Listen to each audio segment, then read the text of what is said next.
with respect to women and child development, etc. Internationally, there is this huge discussion about setting some goals, Millennium Development Goals. You've also spoken at the United Nations. When you speak there, when you interact with these world leaders, how committed are they to fulfill these goals? Because very often we've seen many leaders have missed these targets. They've not invested enough in women and children and their health.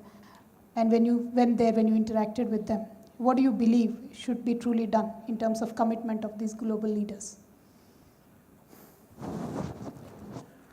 See, this is a complex situation. It's not as simplistic as we think. In different countries, in different cultures, these levels of disparities and the struggles are very different.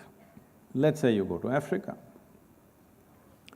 In Africa, women have more share of the work than men because men are drunk, okay?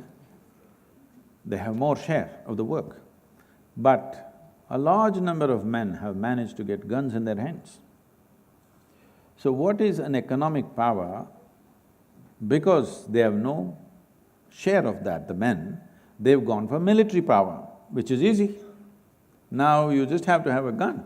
In many of these societies, it's become like this. Women are doing all the agricultural work, taking care of cattle, children, works, everything. Men are just carrying guns and walking around. Because he has a gun, he gets more than his 50% of share. So please understand this. This is how societies will adjust themselves. If you try to force something, the reverse that comes back will not be a good thing. So now from Africa, if you move to Arabia, you can't touch it because it's religious. You can't talk about the women. Nobody talks about it. You talk about it, you may be dead. So from there you come to Europe, it's a different situation where everybody can do what they want, but are women very happy? No, they're not. Because of all this excessive talk about equality, nobody wants to be together. Right now they're saying below 30 years of age, the number of people unmarried is over 70%, okay? Nobody wants to marry. I want you to understand, nobody wants to marry means no man is willing to commit himself to a woman. He wants her when he wants her, when he doesn't want her, he doesn't want her. There's no commitment. When this happens, as time goes by for the woman in her life, this is going to become a major problem. When she's young, maybe it doesn't matter. As time goes by, it becomes a serious problem. Then you come to India. Here, because of, widespread poverty is there. Let's not sit in Hyderabad or Mumbai and think we're doing great, all right? Not even 1% of this country's population can sit in an atmosphere like this. So we can't suddenly believe we are in some la-la land, we are not. There are harsh situations out there. For those very harsh situations, believe me, neither men nor women are having a great time, all right? For that kind of situation, I believe there is substantial parity between men and women in the villages. There is a certain cohesiveness. They're not thinking, I'm being exploited, this. Unless a man becomes a drunkard or violent for some reason, this can happen always. We don't have to paint the entire society with that small percentage. But it's the governments which want to sell alcohol to everybody. They want to do door delivery. You want your packet of Iraq in the evening, they will deliver it in a drone and your man gets drunk. Then things happen, he gets violent.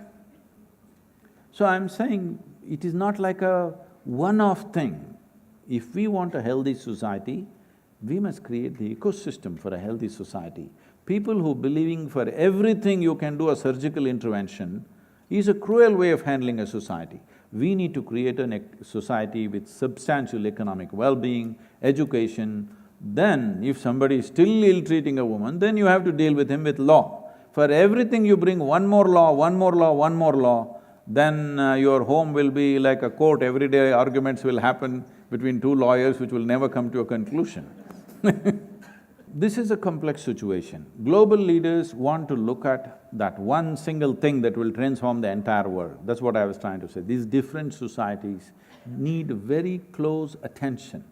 You cannot pass a law and say, or you cannot say, this is it. What works in Africa must work in Arabia, it's not going to work. What works in Arabia should work in India, it's not going to work. We have to handle it at the local level. Global leaders can give a direction and intentions, but work has to be very local, very organic and very involved. See, what all this means is, can United Nations give us a solution? What this means is, we are looking for a solution without our own involvement in it. Without involvement, there is no life. Without involvement, there are no solutions. Without involvement, there's no emancipation of the human being. We have to get involved with all the little problems that we have around us, how we bring up our girls, how we bring up our boys. This is where it is, the freedom. It is not in just bringing one more law and one more law.